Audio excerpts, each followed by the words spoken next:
Hi, and welcome to Max in Minutes from Focal Press and 3dforgames.com. In this video, we'll be going through the standard lights 3dsMax offers in a warehouse scene to demonstrate their attributes and functions.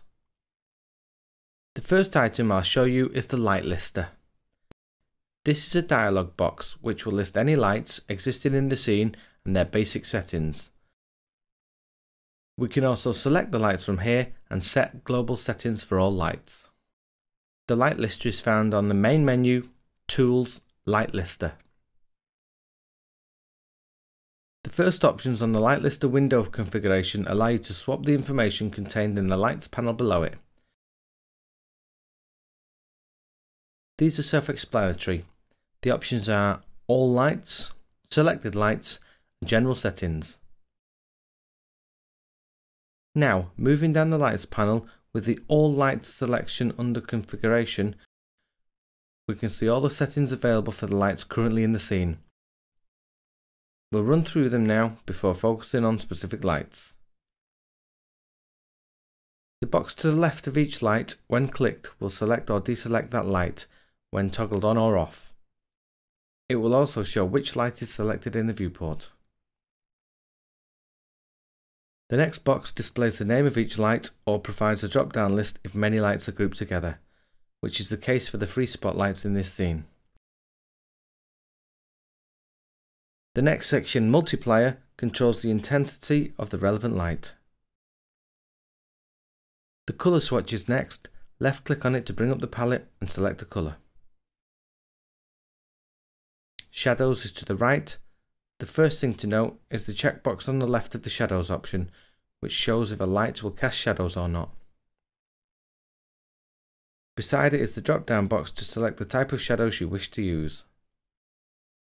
Map size controls the resolution of the shadow map in pixels squared. The bias controls the distance of shadows towards or away from the object casting it. If you notice the shadow is too far from an object, you can reduce the bias or vice versa. Next is sample range setting. This is only for shadow map shadows and basically affects how pixelated or soft a shadow is. Transparency is next. This turns on transparency for advanced ray traced and area shadows. The following two options, integrity and quality, are used with the advanced ray trace shadows or area shadows. In short, both control the amount of rays cast from an illuminated surface, which will increase the quality of the shadow. Decay is used with standard lights. The settings control how a light's intensity reduces over distance. Start is another option for standard lights only. It sets the distance at which the light begins to fade in.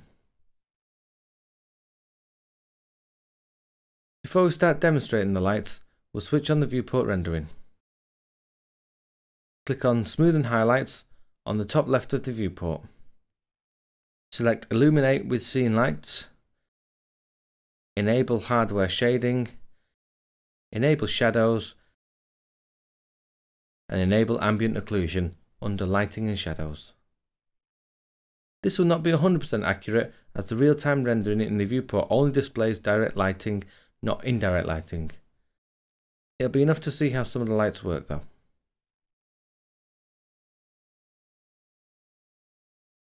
I'll now show you where the lights are found and where to create them.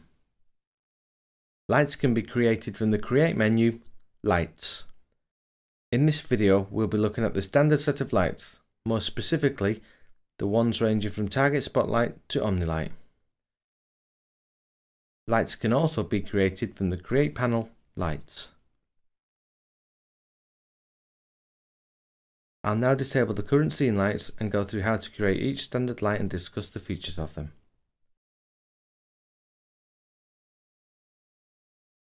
Target Spotlight. This light casts a focus beam of light in a cone shape like a torchlight or car headlight. To create one, select the target spot from the Create panel, then using the left mouse button, click and drag the viewport. The point of the first click is the location of the spotlight, and the point where you release the mouse is the location of the target. The light will always pivot around and look at the target. You can move either the light or the target using the usual selection and translation tools. I'm now going to look at the Modify panel for this target spotlight to go through the more specific settings. We've seen most of these in the light lister already. They are common parameters for all standard lights. The first panel is the general parameters. There's a checkbox to have the light toggled on or off, and also a drop down box to change the type of light the selected light is. Targeted toggles on and off whether the light is targeted or a free light. The settings below these are the basic shadow options. Again, there's a checkbox to toggle them on or off, and another to set if the light has independent settings or if it uses the scene settings.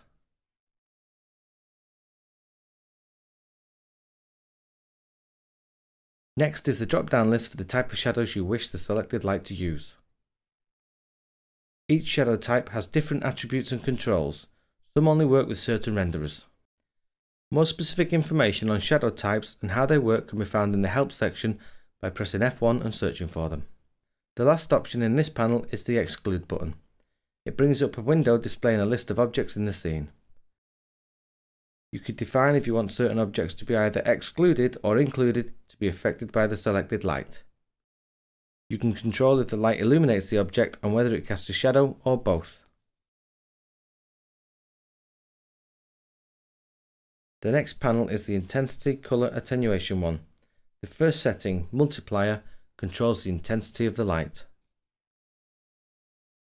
The swatch to the right will control the colour, just as it did in the light lister. Decay is the next group of settings. These settings all contribute to the fall off of the light. The type drop-down box allows you to select from three types: none, inverse, and inverse square. The start option is the value that sets the distance the light begins to fall off. This is visually represented in the viewport by a gizmo. The near and far attenuation settings are next. These are as follows. The near attenuation start value sets the distance when the light begins to fade in. The end value is when the light is at its strongest. This can be used to focus a light on a very specific area. The far attenuation settings have the opposite effect. They set the distances to limit the distance the light travels, thus reducing render times. So the start sets the distance at which the light begins to fade out, and the end sets the distance at which the light has faded to zero and no longer affects the scene or causes any calculations for rendering. The spotlight parameters are only applicable to a spotlight. The first checkbox is Show Cone. The previous settings for attenuation also had a Show checkbox. This is to display the cone and fall off area even when the light is deselected. When selected, they'll display by default, so toggle these show options as you feel necessary. Overshoot is an option which allows the spotlight to cast light in all directions. It's worth noting that shadows will only display within the fall off area. The hotspot beam increases or decreases the size of the inner cone, which uses the full intensity of the light. The fall off field increases or decreases the size of the outer cone, which controls the distance or fall off of the outside of the inner cone to the inside of the outer cone.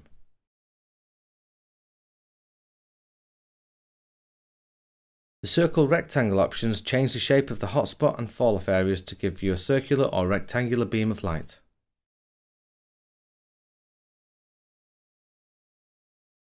We'll leave the advanced effects for now. The shadow parameter settings allow us to change the colour of the shadows cast by the light. You can also animate the colour. The density slider controls the opacity of the shadow. If you want to use a map for the shadow, check the box and browse to the file. The next option to check allows the shadows to be affected by the light.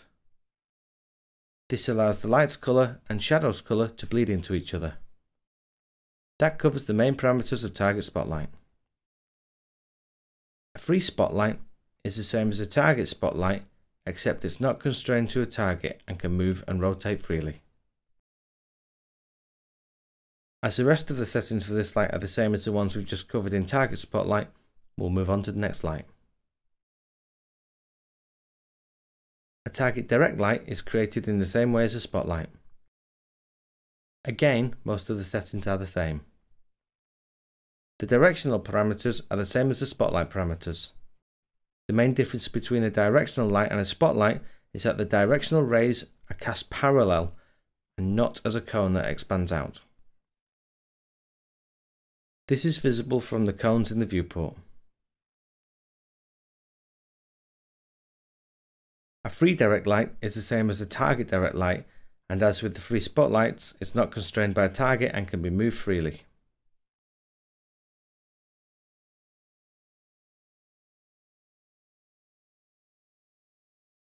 The last light we'll cover in this video is the Omni Light. An Omni Light casts rays in all directions from a single source. Omni Lights can be used to add fill light into your scene. I use them mainly for this purpose to get extra sharp highlights in certain areas to draw the eye.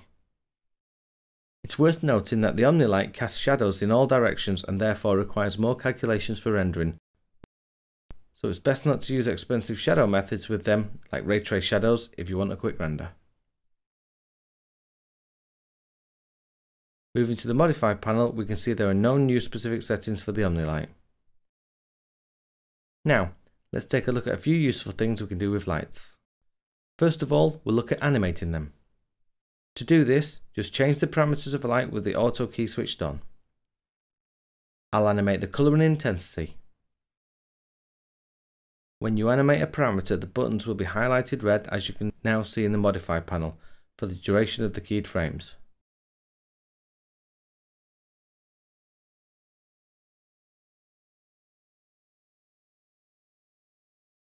You can also animate the position of a light with the auto key also. I'll grab a light to demonstrate this.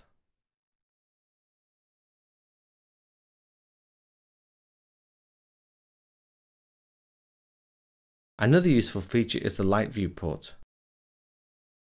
This allows you to view the scene looking through the light at its target.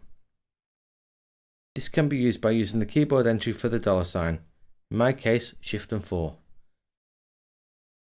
You can also access the light viewport by clicking on the current viewport's name on the top left of the viewport and selecting a light from the lights list.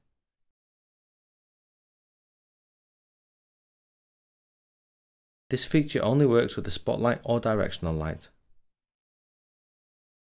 You'll notice that when it's in a light viewport, the buttons at the bottom right corner changes to the tools to move the light. They're similar to the camera tools that were originally there. You can dolly or zoom the light, control the hotspot, roll the light, control the fall off, chuck or pan the light, and orbit around its target, all by selecting the option and dragging in the viewport. This concludes all the controls we'll cover in this video on standard lights. We'll now go through the scene and show the lighting setup in place. The main light source is the free directional light named Sun 01. Going inside the warehouse, each main physical light has a free spotlight under it. If it was an animated scene, you could animate a light flickering, for example. There are some Omni Lights around to act as fill lights. Here are some renders of the final scene with a strong value of the Sun 01 light. This is a late afternoon lighting setup.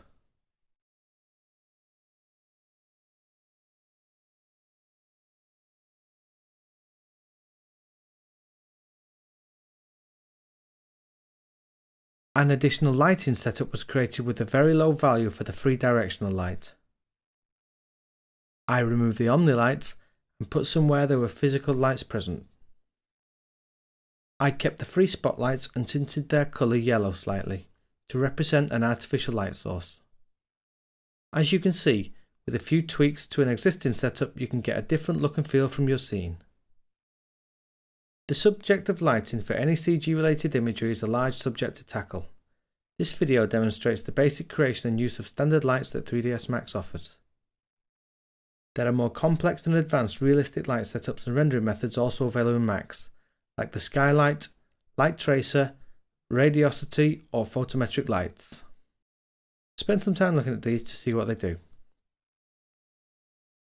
Thanks for watching, and I'll see you in the next guide. For support with this video and any of the others in the range, log on to www.3d4games.com/forum and your questions will be answered once you've logged in. Good luck and goodbye.